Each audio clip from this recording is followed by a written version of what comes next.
name is David Griffith, and I serve Chautauqua Institution as Vice President and Emily and Richard Smucker Chair for Education. It is my honor to welcome you to this afternoon's program with the Honorable Rosalie Silberman Abella.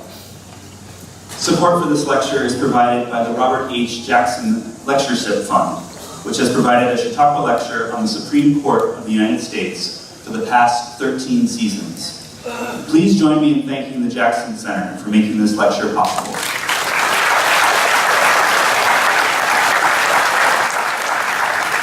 Please join me in welcoming Professor John Q. Barrett back to the Hall of Philosophy to introduce Justice Abella.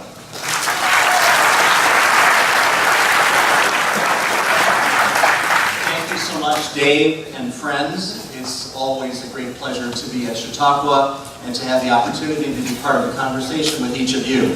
My role, which is brief, is to touch on three topics: Robert H. Jackson, this Chautauqua Institution lecture, and this year's lecturer. Now, many of you already know a fair amount about Robert H. Jackson. He was born south of the state line in Spring Creek, Pennsylvania in 1892. Family moved into New York State. He grew up in Frewsburg and then became a law apprentice, a very young lawyer, and a legal force in Jamestown.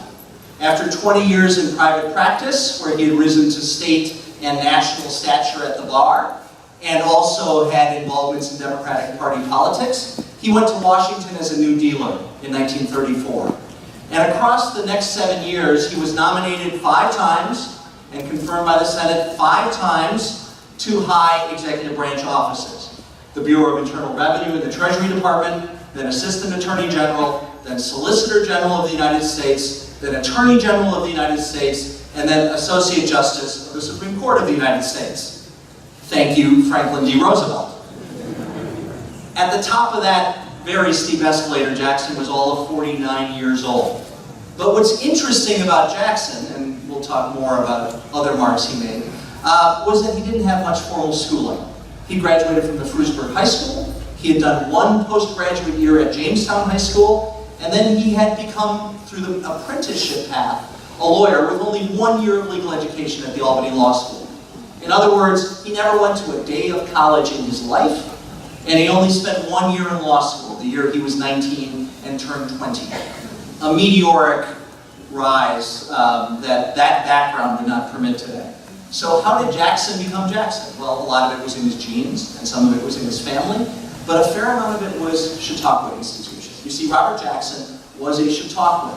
In the 15-year-old boy in the back listening to William Jennings Bryan sensitive, and in the years ever thereafter, becoming a friend of Arthur Vester and a member of the Inner Circle Advisors, the person who brought Franklin Roosevelt here in 1936 to deliver the I Hate War speech, which bailed out Chautauqua during the Depression and prevented bankruptcy, and from many Chautauqua podiums, Jackson himself, a Chautauqua speaker. It was in his bones, it was in his blood, it was in his brain, and it really raised him. So how appropriate for Chautauqua Institution to feature and carry forward the memory of its son, Robert Jackson, through this annual lecture.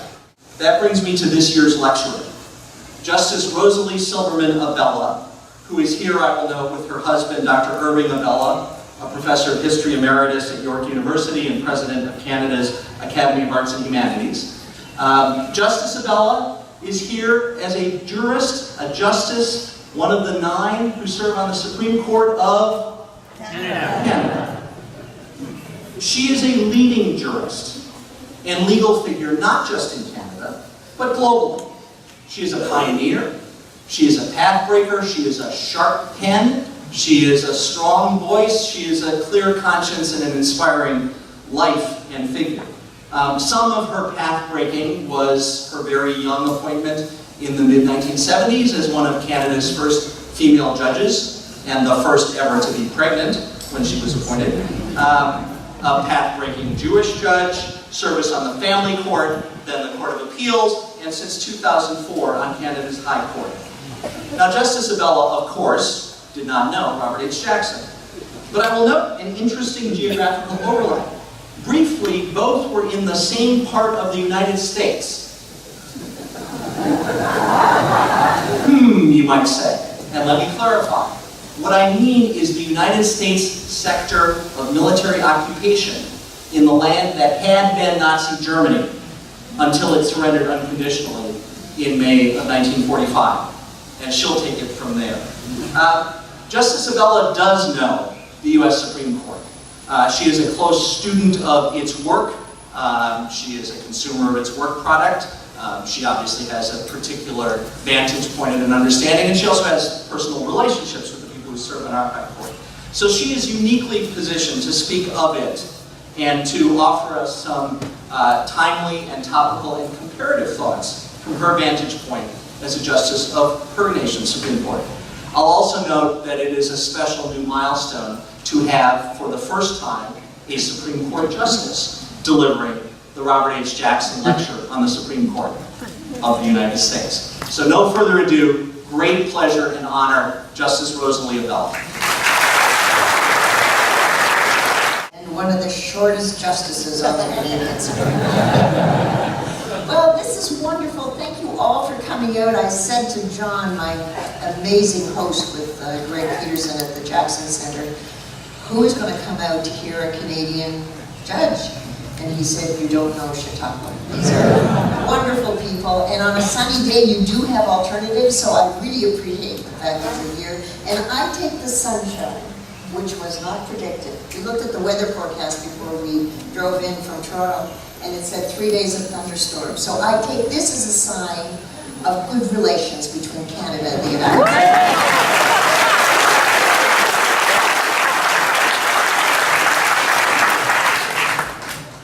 Jackson grandchildren are here. You know, as a grandparent, it means so much to me to know that the legacy survives in generations that follow. I never met your grandfather, but I think you'll see through this lecture that in a way our lives intersected in actual and ineffable ways. So to be a judge in my generation is to be an admirer of Robert Jackson. To be a Supreme Court judge in my generation is to hold him in inspirational awe. His judgments are the best written I have ever read. Literate, compelling, poetic, and rigorous. They reveal the intellectual textures of a wise philosopher, the cerebral interest of a polymathic scholar, and the heart of a compassionate statesman. What I would say they reveal transcendently is a judge whose passion is the search for a moral universe in which justice flourishes.